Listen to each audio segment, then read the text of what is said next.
All the stories, all the highlights, and the greatest fans. You're watching Mid-Michigan's original Hometown Hoops on NBC 25.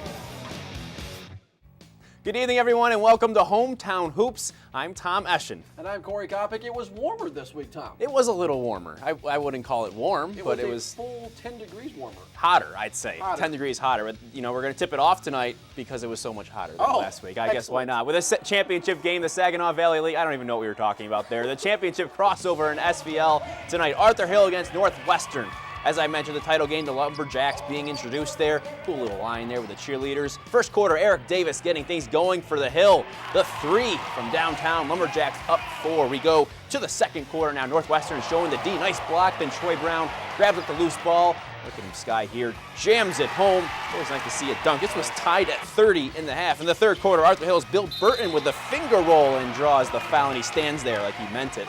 Arthur Hill is the first ever SVL boys crossover champ, 69-62 win over Northwestern. That brings us to another big game with the Tri-Valley East title ramifications on the line tonight, Corey. Indeed, Millington and Frankenmuth have been doing this for literally decades. How long would you say? Decades. The decades? Right, just decades. That's periods all of I 10 know. years, right? Periods of 10 years. Beyond that, I got nothing. I think we've both seen both teams at this point. We have. I mean, they can shoot from the outside. I think they can play up above the rim, too, and both have great fan bases. Indeed. You knew this was going to be a good one tonight. They hooked up in Frankenmuth tonight in our game of the week.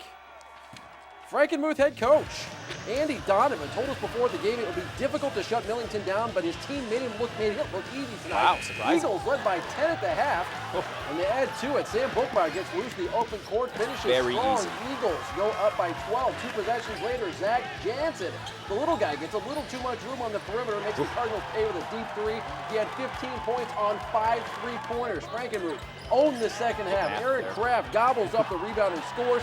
The Eagles hold Millington's dynamic duo of Austin Levin and Sean Parton for a combined 12 points. The Eagles blow out the Cardinals 51-35. I mean, those guys are tough. Even trapping, they still got some looks. Sean got some good looks, and Austin wasn't healthy, but just proud of our guys. They earned it. They worked for it all year, and we still got one more to go. We have Lakeville on the road next week, so we got to get one more win before we're taking pictures and talking about handing up a trophy. So. I like taking pictures there. I like how we use that. We stay in the division. Caro's at Birch Run tonight. And some more boys action. Some nice generalities before the game. First half, Birch Run started off fast. Peyton Miller hits the shot in the lane, draws the foul. That's and one, and he make the free throw. Old-fashioned three-point play. Panthers lead early. Next possession, Jordan Martinez. That's a three from the ring. Birch Run leads by 6. Later in the half, it's Kevin Hahn. Watch this catch underneath. Ooh, a nice pass, too, and a nice fake. Everything was nice there. Kevin Hahn's good. Panthers hammer Caro, 68-38.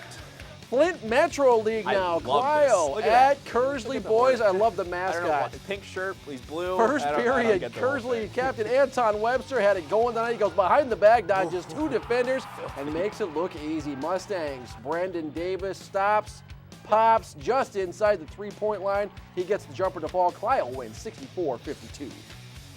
Stop popping, lock and drop Stop it, right? popping, Yeah, to the GAC Red, Goodrich only All overshadowed by Beecher in that conference. They're 17-2 going into tonight, taking on Lake Fenton. Look at this body control here by Travis Vinius. Nice conversion there. Martians up about 10. Lake Fenton goes on a little run in the third. There's Christopher Bell, the sweet finish. That forces a timeout for the Martians. But time winding down here in the quarter. Jalen Fordham, hesitation, go, and one. Nice. That's beautiful. Goodrich wins 67-60. Plenty more to come after the break. The Tri-Valley West Championship game. Yeah, definitely some big championship game ramifications on that one, too. A lot of ramifications tonight, and maybe a bowling world record in Clio. We'll see when we come back. We're the Winded Eagles, and you're watching Hometown Hoops on NBC 25. This is the regular section, and you're watching Hometown Hoops on NBC 25. Welcome back to Hometown Hoops on NBC 25. Nice hard hat there, Corey, I must say. I mean, I was thinking about it. Do you think these kids can keep, you see those llamas yesterday? That was the best part of the day. The llamas on the loose in like Arizona.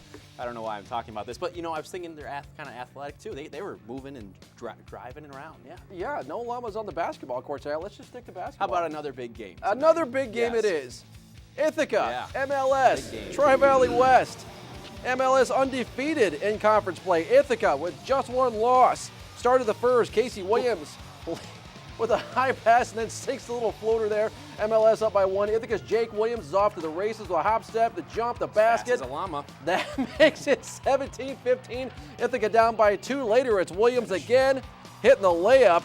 MLS falls at home 52-49 to Ithaca. That was definitely a good game. We didn't undersell that one at all. No, not at all. Well, you know, last week for the full court press, I told you how I was a defensive monster in high school. How about you, Corey? What were you? I was a baseball player. You were a baseball I was the fast guy. I was the leadoff guy. So you were the llama, the fast guy. I was the llama on the base paths. That was my nickname on the base paths. Well, the pressure takes us back to Bay City Central tonight for another championship game, Corey. So let's go ahead and do it. The full court press. Let's start it. Here we go. Powers Catholic girls facing Midland Dow, the Saginaw Valley League title on the girls' side, as mentioned. Dow talking things over in a timeout there. Nice drawing up a play. Fourth quarter, Dow dominate. Powers trying to cut into the lead. Rachel Philpotts drives in and draws the foul. Chargers down 20, though. Dow just too much. Kaylee Wasco to Jenna Curie down low. 41-30 at that point. Then Ellie Taylor in transition. Nice finish as she falls out of bounds. 59-33. Dow wins the first ever girls SVL crossover title. 64-38 the final. Congratulations to Dow, the Tri-Valley Central girls title game. Freeland hooking up with Bullock Creek again. Freeland comes out firing. Taryn Char with the jumper in the lane. Falcons go up by 4, but the Lancers respond. You knew they would. Shelby Bailey with a 3 from the corner pocket. Cuts the lead down to 2. Then Bullock Creek on the break. Bailey up to Haley Neiman, who finishes down low. Bullock Creek wins a close one, 43-39. Still rolling though. 9 and 10. Fenton hosting 8 and 11. Linden girls here warming up for the game. Nice little layup line. Start of the first half. Linden's Taylor Smith here for 3. This was a back and forth battle early, but Fenton would go on to win this one 57-40 tonight. Other scores to tell you about now. Just kidding. Fenton, MetroConf. Swartz Creek. You want to take this one? Flushing visiting Swartz Flushing, Creek. there we go. Yes, there we go. I got it. Swartz Creek. Haley Johnson. Flushing won this one by a lot. There you go. They Flushing stay undefeated this year, Corey. 58-40. They've had an unbelievable year. I saw them play the other night, and we saw them play tonight too. Pretty impressive team. We go into other scores, as you mentioned. Corona beating Mount Morris 68-65, and Bad Axe over Vassar and boys 56-48. Boys, Beaverton 67, Gladwin 40. Girls, Swan Valley 43, Hemlock 38. Well, remember last week's our Hot Shot segment went just great. We both picked the same play. It was so good. Yeah, I know, right? It was fun. We'll try to get it right this week. Let's take a look. After the show, you can vote on whose hot shot you like the most. Mine or Tom's. Northwestern, Arthur Hill, Lumberjacks, thrown down to the third, Eric Davis. Alley-oop to Brian Bowen. Arthur Hill wins the SVL crossover title game. Yeah, the time winding down here for mine for Goodrich's Jalen Fordham. Hesitation, go and one, beating Lake Fenton tonight 67-60. Vote for me. The hottest shot of the night, though. A world record, maybe? Pretty cool. Yeah. What a night at the Clio Bowling Arcade. Oh, it was awesome to see. I mean, a world record in person. A nice crowd was on hand, too. With about 7 minutes to go, here's Jason Hicks, passes the 150 strike mark. Then with a minute and a half left, he broke the unofficial world record, 162 strikes in 1 hour. You know, as it went on, I had no clue if I made it or not. I actually doubted whether I made it or not, and luckily I did. 167. I don't know. It's unreal at the moment. I'm gonna have to, sleep on it, and my nerves are, my blood's pumping so fast right now. It's hard to even comprehend. That's all for Hometown Hoops tonight. Have a great night, everybody.